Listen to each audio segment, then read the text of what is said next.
Get to the chopper!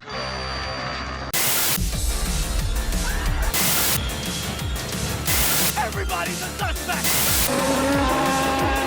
Coming to get you, Bobber. Wolfman's got Nards. Hi guys, my name's Barry and welcome back to the channel. First off, before we get into this review for Prey, I'm not a massive fan of the Predator franchise as a whole.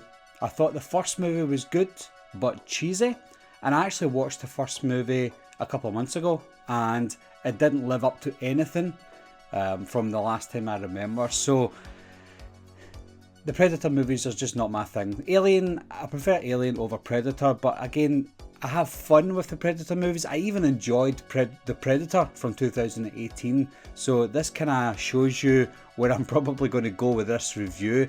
But the first movie is obviously the best movie in the franchise so far. So leading up to this one, I had no hopes at all for Prey because this franchise was up and down all over the place since the first movie. So I just gave Prey a chance. Knowing that it was Dan Trachtenberg that was directing this movie, the director of 10 Cloverfield Lane, I knew that it was going to be one of these kind of tight-knit movies that were stripped right back.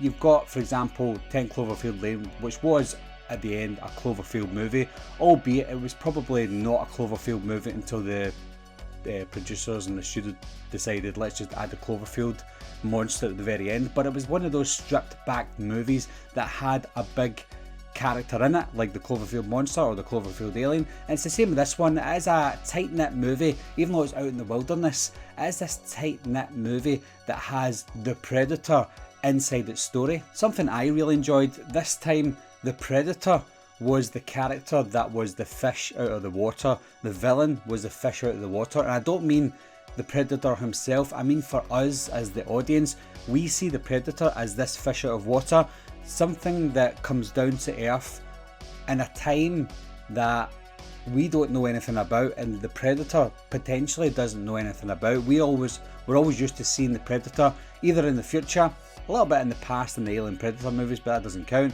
But just modern day, we're used to seeing the Predator and most villains in modern day or in the future.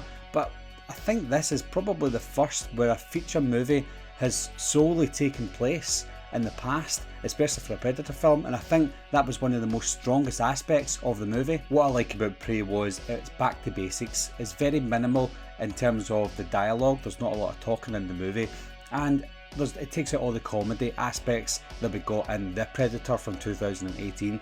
I know that was obviously the biggest weakness for the Predator in 2018, and it looks like they were trying to mimic what the look and the feel of the 1987 movie was, and it just doesn't work in modern day. The original was cheesy, but looking at it today, you can accept it for being cheesy because of the time that it came out. But if you try to replicate that in a Predator movie today, then it's just not going to work. So I'm glad that they went back to basics. It's not comedy, it's just pure horror sci-fi. Like I said, we've got this amazing landscape throughout the film. It's set in the Great Plains of 1719, and it just looks stunning. There's no technology around. It's just something that you just love to look at. Just the cinematography was beautiful, and not only that, during the day you see all that. At night time as well, you get that eerie vibe because you don't know if the Predator's behind you.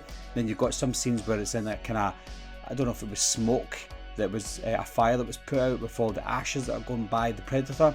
It was just absolutely beautiful. The design of this new Predator, I think some people who are a massive fan of the Predator franchise might have an issue with, but again, for me, it doesn't bother me. I actually really liked this look of the Predator. It almost felt, it sounds strange, but it almost looked more alien-like than the Predators from previous movies. The Predators from previous movies, their eyes were too close to each other like a human's, and I think by spreading them apart, I'm not saying, oh, he looks like an alien now. I just think he looks more like an alien from a different world than the original Predator. Obviously, they both look like aliens, but I think this new design, I'm not saying it's better, I just think it's really good. There's a few callbacks to the original movies, even Predator 2. Some were on the nose, some were quite vague, whereas you've got the gun that says, I think it's 1716 or 1719 or whatever, on the gun that appeared in Predator 2.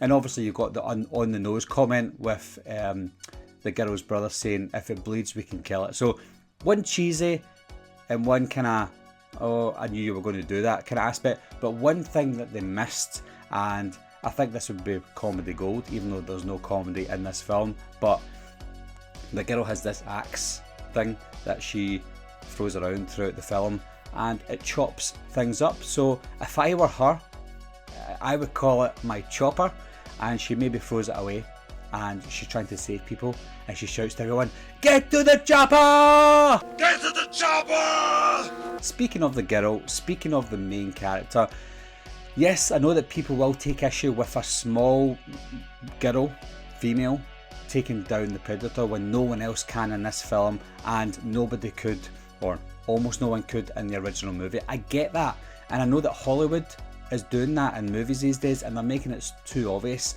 But in this film, as strange as it sounds, is not the case. This girl was built up to be a really good warrior. She wasn't a warrior from the get-go. She had to train, she had to learn from her mistakes, she had help, she had male help as well. So yes, there is a bit of misogyny in the film, but it's not too on the nose, and it's not the story of this film. It's not about how females can beat anyone, it's not about that. It just happens to be a female warrior that's taking down the Predator, and that's it. I think if anyone had issues about a girl taking down a Predator, get into the movie, I think you would have probably have forgotten about it, because we were so immersed in the story that was taking place, we were so immersed with what we were looking at, that I think most people, or a lot of people who maybe would have had a problem with it, get into the movie, would have forgotten all about it by the end. Something I really liked in this was it explained the Predator's purpose of being on Earth more than any other film in the franchise. Maybe you got it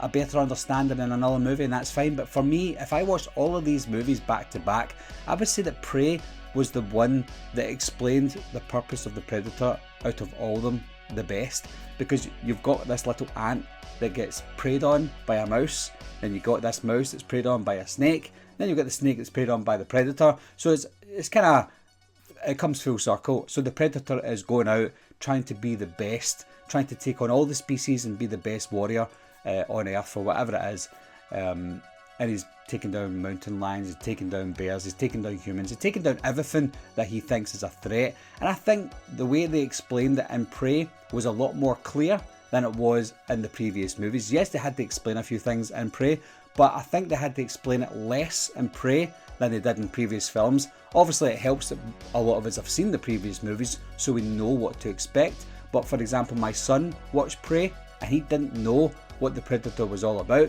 but by the end of Prey, he knew the purpose of the Predator. I'm not going to lie guys, I think a lot of you will hate me for this, but I have to be honest, I think Prey is the best Predator movie. Again, I'm not a fan of the Predator films. I know that some people hold the Predator, or Predator, the first one, close to their heart, and that's absolutely fine, and I can understand why you love the first movie.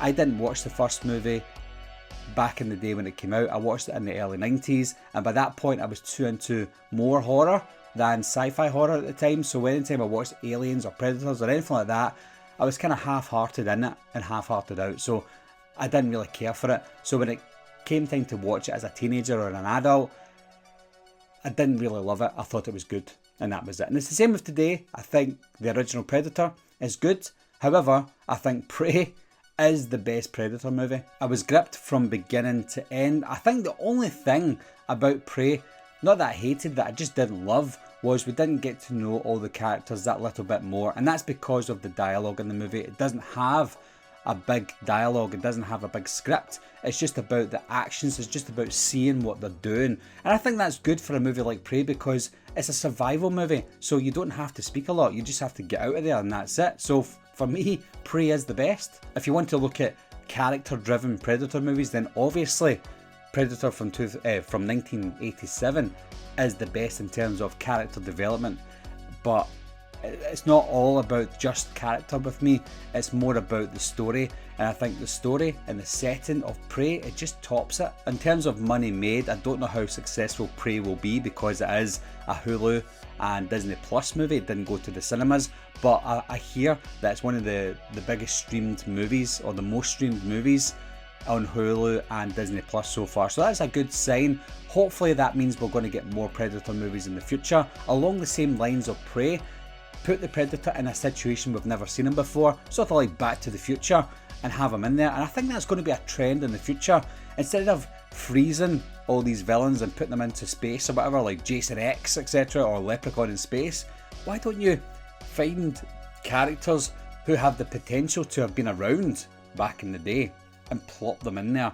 That kind of fish out of water scenario for the villains is very interesting. We see it all the time with just the good guys. Why not the villains? I think this is a perfect example of a good idea, but you don't want to do it too much because Prey is unique because you don't see it that often. So yeah, Prey, I have high praise for Prey. So what are your guys' thoughts? Am I way off with this one? Is the first movie still the best? Is there any other films in this franchise that you think's better than Prey?